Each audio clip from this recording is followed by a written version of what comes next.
In fact এনআইডির সাথে যদি যুক্ত হয় তাহলে নির্বাচনের আগের দিনে ভোটার হতে পারবে। সেই রকম যাতে হওয়া যায়, অটোমেটিক স্বয়ংক্রিয়ভাবে হওয়া যায়, আমরা সেই সব বিষয়ে বিবেচনা নিচ্ছি এবং আমরা সুপারিশ করব এবং অনেক সুপারিশ আসছে ওই যে ব্যতিক্রমধর্মী এবং সাংঘর্ষিকও অনেকগুলো। তো আমরা সবগুলো বিবেচনা নিয়ে আমাদের সর্বোচ্চ বিবেচনা শক্তি ব্যবহার করে আমরা প্রস্তাব করব।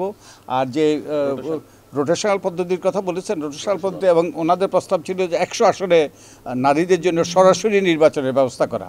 যে তাহলে 100 আসনে যদি সরাসরি নারীদের জন্য নির্বাচনের ব্যবস্থা করতে হয় তাহলে 400 আসন করতে হবে আমাদের সংসদের। 400 আসন করে 100টা নির্ধারণ করতে হবে, সেখানে শুধু নারীরাই প্রতিনিধিত্ব করবে। যোগ্য নারীরা এক দলের নারীরা আরেক দলের নারী ওই যে প্রার্থীদের সাথে প্রতিদ্বন্দ্বিতা করবে। তো এখানে তাদের সরাসরি ওই যে কনস্টিটিউয়েন্সি থাকবে এবং নির্বাচন হবে। ওই যে এখন তো শুধু মনোনয়ন হয়, নির্বাচন হয় না। তো পরের বার, এটা হলো প্রথমবার, না 3টে আসন নয়, 100টা ধরেন 400 আসনের মধ্যে 400 আসনের মধ্যে 1/4 যদি আমরা লটারির মাধ্যমে নির্ধারিত হতে পারে যে এই 100 আসনে এবার শুধু নারীরা প্রতিদ্বন্দ্বিতা করবে, আর বাকি 300 আসনে নারী পুরুষ উভয়ই প্রতিদ্বন্দ্বিতা করবে। পরের 100 আসনে এটাও আবার লটারির মাধ্যমে হতে পারে। তার তৃতীয়বার আরও 100 আর আবার লটারির মাধ্যমে হতে পারে।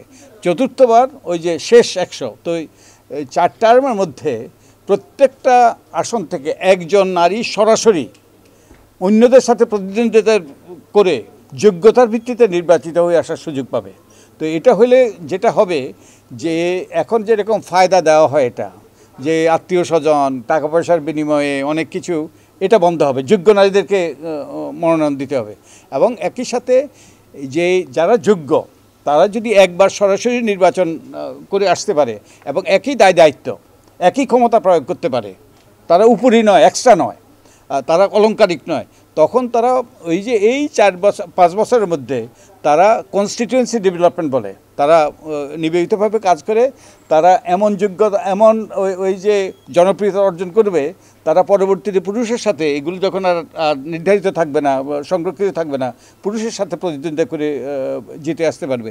এই ধরনের পদ্ধতি কিন্তু পশ্চিমবঙ্গের, কেরালার, ভারতের স্থানীয় সরকার পর্যায়ে আছে এবং ওখানে যেমন কিছুদিন আগেও পশ্চিমবঙ্গে 1/3 নারীদের জন্য সংরক্ষিত ছিল এই রকম ঘূর্ণায়মান পদ্ধতিতে, কিন্তু বাস্তবে নারীদের প্রতিনিধিত্ব ছিল অনেক বেশি, কারণ ওই সরাসরি আসন থেকে তারা নির্বাচিত হয়ে আসার সুযোগ পেয়েছিল, যার ফলে সত্যিকার অর্থে যোগ্য নারীরা ক্ষমতায়িত হয় এবং একঝাঁক নারী নেতৃত্ব গড়ে ওঠে এবং নারীদের প্রতি যে বঞ্চনা, বৈষম্য, সেটার অবসান ঘটে। যারা নারীরা যাতে যে আমাদের মতো সকলের মতো ওই যে first class citizen, not second class citizen, ওটা নিশ্চিত করার ওনারা প্রস্তাব দিয়েছেন। সাবেক 3 কমিশনের ব্যাপারে আমরা আলোচনা করেছি।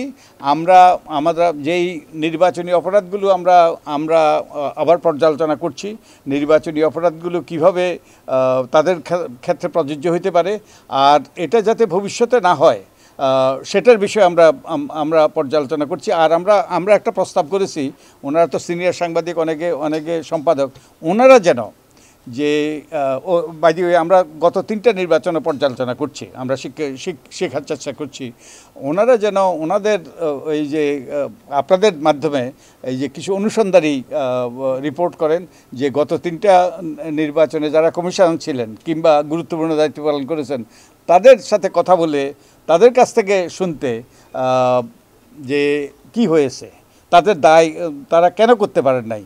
তো আমরা ওনাদেরকে অনুরোধটা করেছি যাতে এই অনুসন্ধানী রিপোর্টটা করার জন্য।